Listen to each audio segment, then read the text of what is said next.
Which one? Which one? Which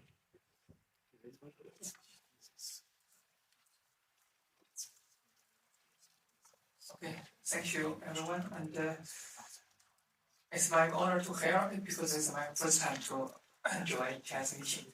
And first, Dr. Ben told me that I should mention some AI, so I read the topic about the consideration of AI-based telecom networks. Firstly, I want to give a brief introduction about Channel. Channel is a leading communication service provider and ranking first in network scale and customer number and revenue. And until this time, we have about 1.9 million 5G base stations, and the total connection numbers is as high as 3.19 billion. Let's talk about the three states about our telecommunication networks revolution. I think the first is IP dilution in the era of 2G or 3G from the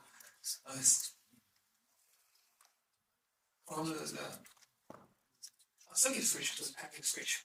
And the next one is IP revolution in the era of the 4G. And basically on the cloud computing technology, such as NFT and the cloud technology.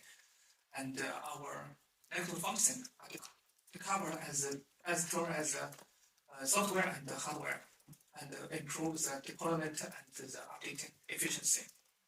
And now, with the popularity of ChatGPT, I think the third great revolution must be AI revolution. With the help of AI, I think the maintenance and performance of our network will undergo great changes. The convergence of network and intelligence, I think, include two aspects. The first is network enables AI, and the next one is AI empower network. I think the first, the network enable AI is to provide a universal access to AI services, and the second is AI enable networks. Enable networks to improve our maintenance and performance of our networks. So I think it should solve three problems. The first is about the AI for networks. How to AI for networks? I think the basic question is how to accurately use the AI, the new production factors, to improve our network. And the second is network for AI.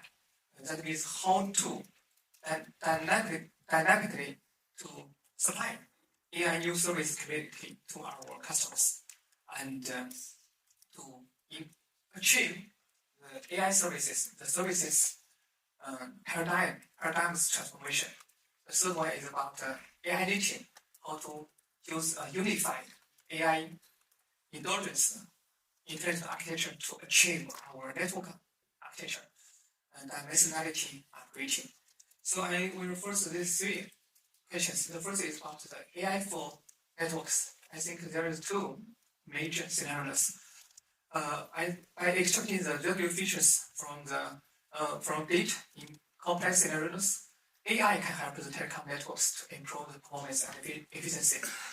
For the networking maintenance, I think the entire life cycle of our network planning, construction, maintenance, optimizations, AI can help us to optimize our total process to achieve the cost reduction and the efficiency enhancement.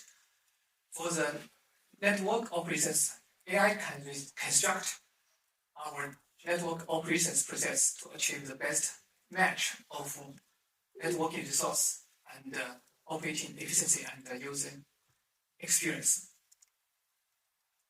For the intelligent network maintenance, I think all the global operators wanted their network to evolve towards L4 or higher level autonomous network.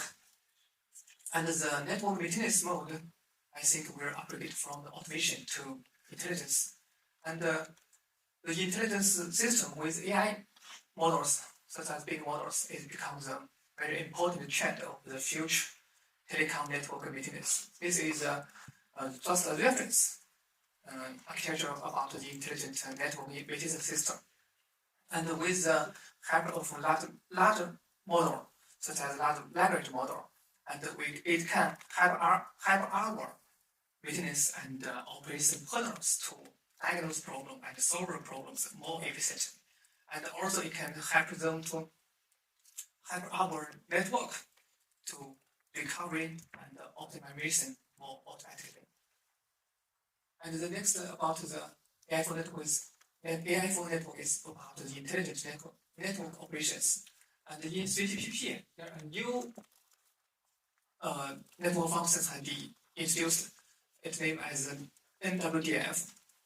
It is different from our traditional network management system because our traditional management system can only perceive device level data, but NWDF can perceive the user and the service level data.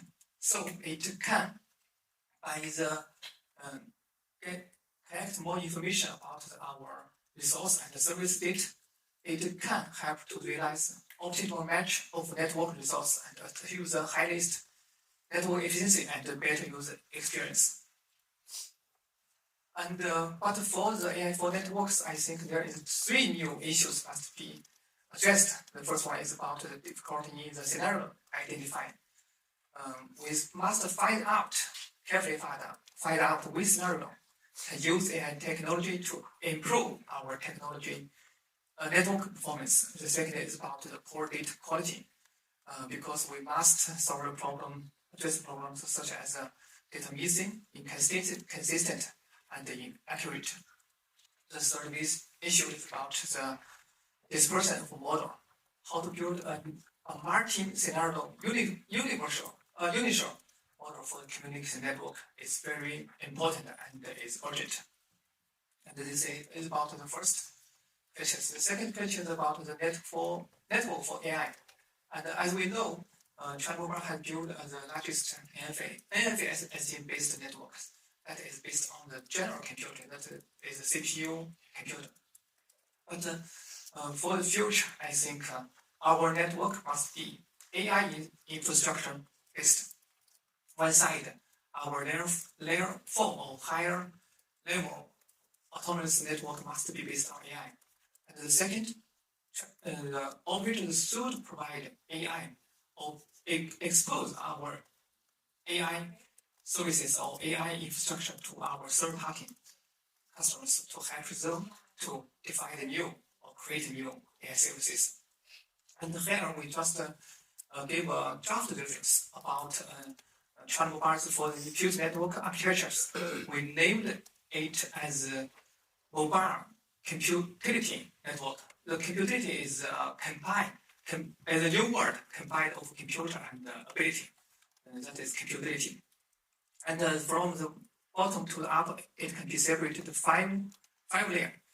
The bottom layer is about hardware resource.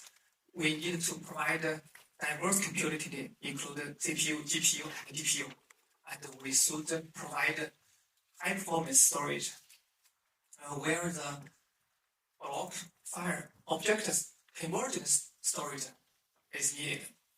And the up here is about the software platform. We need to provide the diverse hardware abstraction and hope to provide a homogeneous hyperscale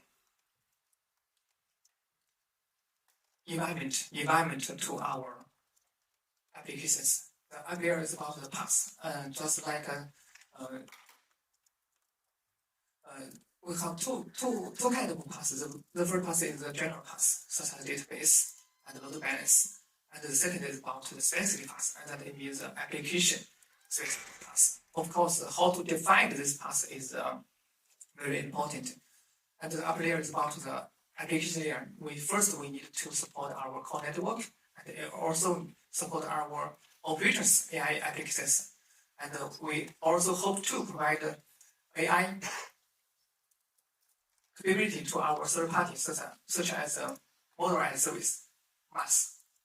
And of course, in the up layer is about the management, just like manual and MVO, we need to our computing network management, such as orchestration and scheduler. This is the second question is about the network for AI. And the last question about the AI native. And in the last year, China has took a leader in release the first 60 network architecture, a white paper.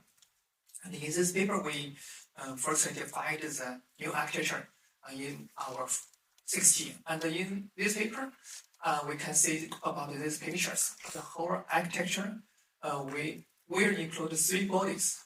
The first body is about the network body, and the second is the management auxiliary body, and the third is about the distributory body. And 4 players, and from the bottom to up is about the communication and the computer layer, and the connection and the routing layer, and the service function layer, and the service enabler layer. And it's still include 5 play. 5 play is focused on the service function layer. It's about control layer, user layer, data layer, computer layer, and safety layer. And in these whole pictures, the data layer and computer layer and the service enabler layer and the digital twin, I think the jointly can realize the whole process of AI-enabled network and the AI-related information safeness. That's just the draft architecture about the 6G. We hope to in 6th generation, the AI is AI native, and the first time at the architecture's definition, it must be carefully definition. And of course, this is just China's thinking and criticism and practice and discussion where we're come to from our affairs in the future and give a new vision or new future, new vision about our future. Okay, that's my priorities as here.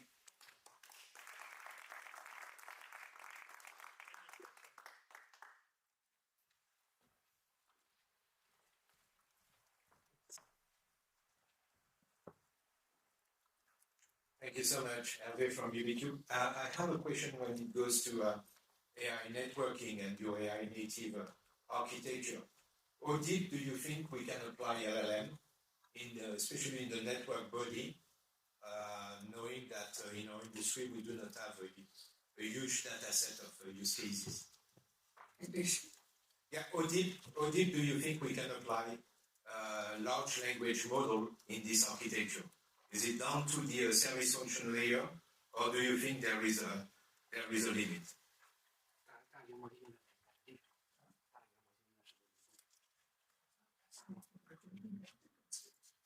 I can give you this one. Okay. Yeah, I think perhaps this is better pictures at hypersonic. I think there's two places. The first is here. We can provide the model and services to our third party.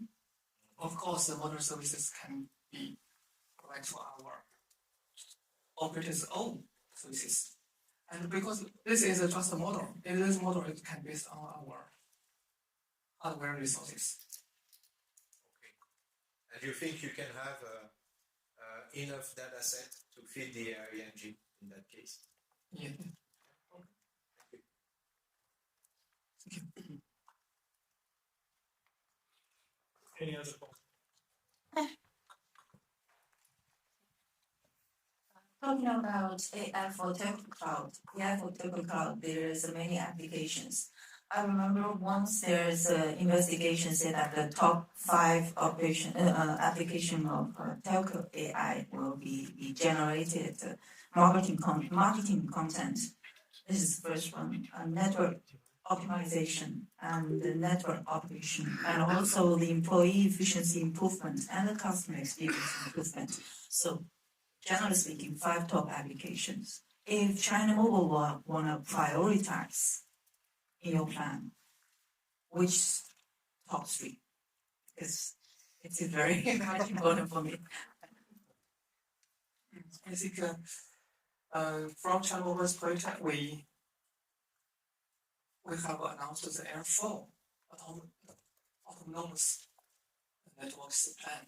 We hope to in the next year we can hope to achieve at least L3. So you mean that the top one AI for telco is the network operation efficiency improvement, right? Because I'm working for the Orange key account from Huawei. I understand that Group CEO of Orange say that AI for telco will be the customer experience. For example, like use the GPT in the customer care and improve the experience of the customer. And the second is to improve the network efficiency. So that's why I'm asking more about the top three application for China Mobile. So you think both company resonates the same idea, right?